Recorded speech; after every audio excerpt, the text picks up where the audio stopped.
Pernah nggak sih kamu lagi niat banget mulai hidup sehat, tapi jam 11 malam tahu-tahu kamu buka aplikasi ojol, order ayam geprek level 10 lengkap sama es teh manis jumbo? Atau kamu udah tahu hubungan itu nggak sehat, sering bikin kamu capek batin, tapi kamu tetap bertahan berharap dia berubah?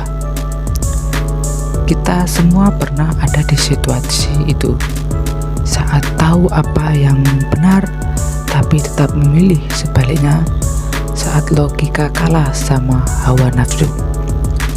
Hari ini kita ngobrol bareng soal karma. Dalam filosofi Sanskerta, ini adalah istilah untuk hawa nafsu, keinginan duniawi, dorongan hasrat yang mengendalikan manusia. Tapi, apakah karma itu selalu buruk? Atau sebenarnya dia hanya perlu diarahkan? Dalam kehidupan sehari-hari, kita hidup dikelilingi oleh stimulus yang memicu hawa nafsu. Makanan cepat saji di tiap sudut jalan, konten eksplisit dan impulsif di media sosial, keinginan tampil keren, populer, atau diakui. Secara alami, kita sebagai manusia memiliki karma. Ini bukan hanya tentang seksualitas atau keinginan fisik, tapi juga keinginan untuk kenyamanan, pengakuan, kekuasaan, bahkan konsumsi. Dalam ajaran spiritual, khususnya Hindu dan Buddha, karma dianggap sebagai salah satu dari rintangan batin bersama krodha, kemarahan, lobha, keserakahan, moha, kebingungan, dan lain-lain sebagainya, yang dapat menjauhkan kita dari keseimbangan batin. Tapi kalau kita pikir lebih dalam, bukankah tanpa hasad hidup kita juga bisa jadi hampa? Nah, ini yang jadi menarik. Kita butuh karma, tapi bagaimana caranya agar karma tidak mengendalikan hidup kita? Jadi, hari ini kita akan bahas 3 pertanyaan ini bareng-bareng. Yang pertama, apa sebenarnya makna dari karma atau hawa nafsu dalam kehidupan manusia?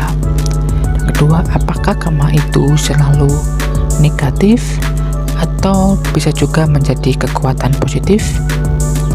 Yang ketiga, bagaimana cara kita mengelola hawa nafsu dengan bijak tanpa mematikan sisi manusiawi kita? Sebelum kita menjawab itu satu persatu, izinkan aku cerita sedikit. Beberapa waktu lalu, ada seseorang teman cerita ke aku. Dia bilang, gue capek banget, Chat, hidup gue kayak dikuasai keinginan terus setiap hari nonton video motivasi, tapi ujungnya tetap scroll TikTok 3 jam. Mau berhenti beli barang-barang lucu, tapi check out lagi. Mau fokus, tapi godaan datang dari mana-mana. Dan dia nanya, gue ini lemah ya? Saya kok nggak bisa lawan nafsu sendiri? Jawabannya bukan tentang lemah atau kuat, tapi tentang pemahaman. Karena selama kita melihat karma sebagai musuh, kita akan terus berperang, padahal bisa jadi dia hanya butuh dipeluk. Karma berasal dari bahasa Sanskerta yang berarti keinginan, hasrat, kenikmatan. Dalam teks Hindu seperti Bhagavad Gita, karma disebut sebagai salah satu dorongan paling kuat yang bisa menyesatkan pikiran manusia. Tapi kama bukan sekedar nafsu rendah. Ia adalah energi keinginan yang bisa jadi sangat kuat dan netral secara alami. Kama bisa mendorong seseorang menciptakan karya seni. Kama bisa membuat kita jatuh cinta. Kama bisa membuat seorang atlet latihan 5 jam sehari. Jadi, kama bukan masalah. Masalahnya adalah ketika kama tidak punya kendali. Kama positif adalah ketika keinginan itu selaras dengan nilai dan tujuan hidup.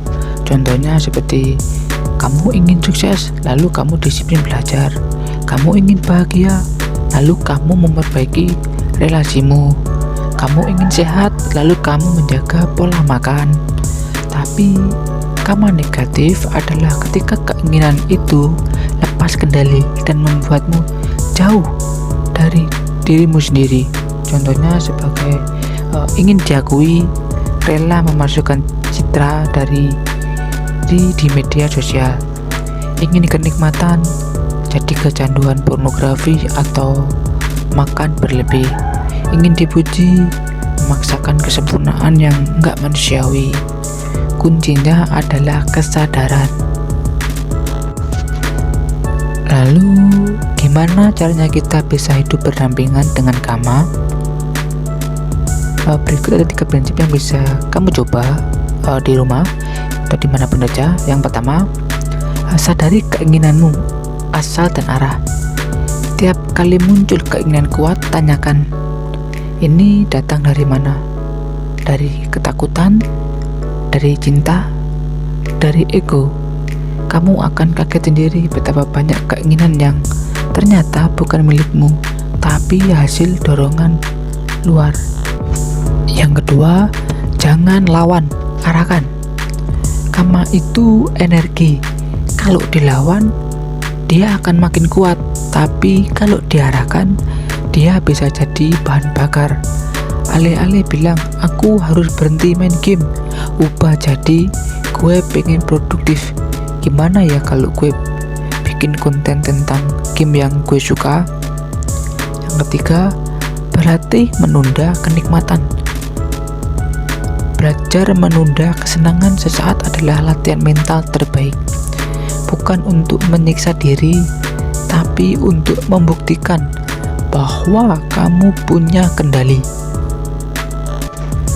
Jadi kesimpulannya adalah kama, hawa nafsu, bukan musuh. Dia adalah energi alami yang jika dipahami bisa jadi sumber semangat, gairah, bahkan kreativitas. Tapi jika dibiarkan tanpa arah, ia bisa menenggelamkan kita dalam ilusi kebahagiaan palsu.